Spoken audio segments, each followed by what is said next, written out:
Your company has actually developed tidal turbines. I know some of them are already running along New York shores. Tell us about how the technology works.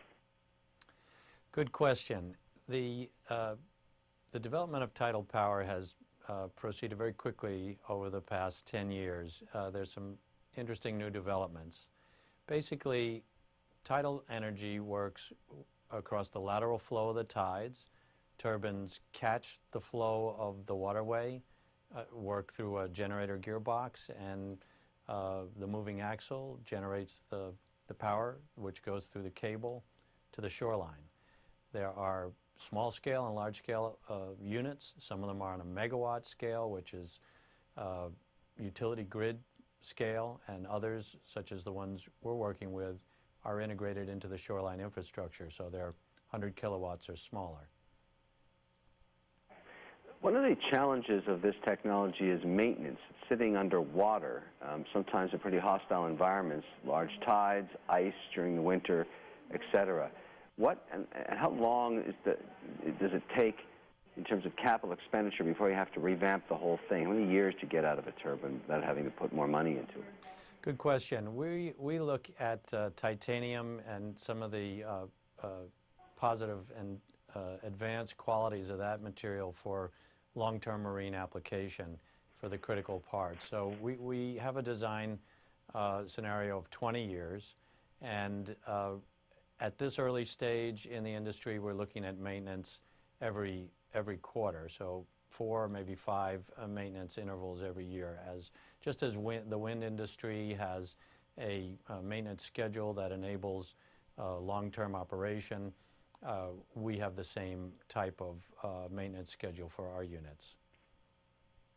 How many homes can one of your turbines power, and sort of how cost-effective is this compared to, say, wind or solar? Our business model works toward a 5-megawatt initial installation.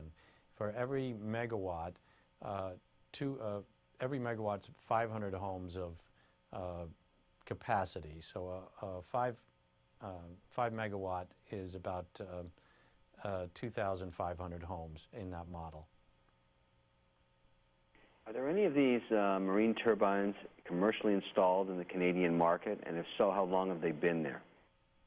There's a great deal of activity in Canada, and Canada has some 42 gigawatts of potential tidal power, primarily in the marine provinces in British Columbia, Quebec, and Nunavut. Nunavut, 20 gigawatts as that opportunity presents itself in Hudson Bay.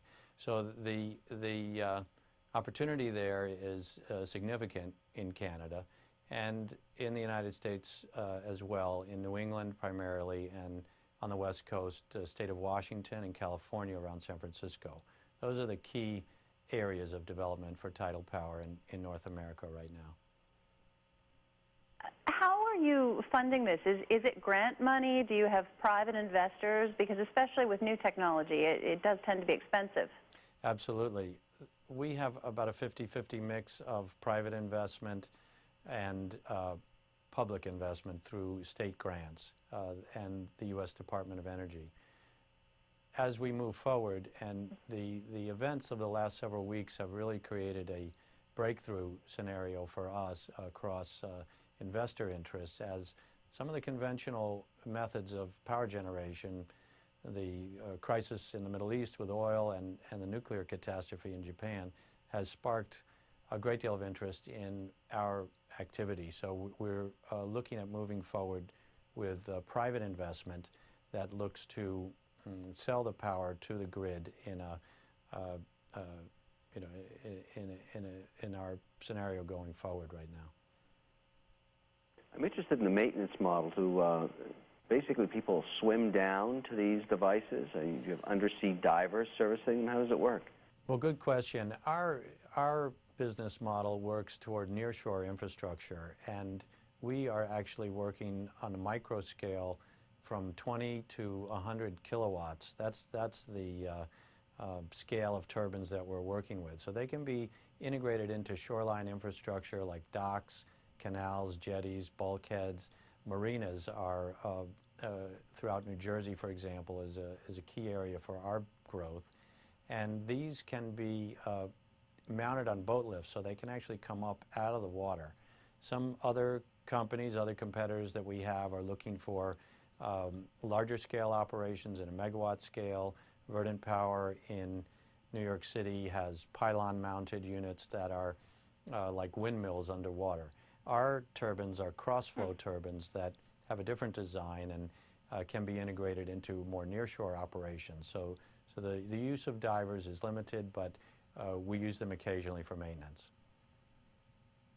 Just very, very quickly, I'm assuming you're not profitable yet. When do you expect that the company will be profitable? We have some significant incentives in the U.S. to make for profitable investment. From the investor side, the depreciation and the accelerated depreciation and tax credits for this year, 2011 and 2012, are significant. On our side, with the installation and the nuts and bolts of the operation, which is where we make our profit, the stimulus bill still has incentives that are significant for the installation of tidal power up through January 1st, 2014. So we have part of our business plan is to hit that critical milestone and have grid intertied projects meet that deadline. In doing so, there's a 30% outright production incentive grant on any of the equipment that's installed. So that's a significant incentive. Yeah. But to answer your question, we're looking at profitability in the 24 to 36 month time frame.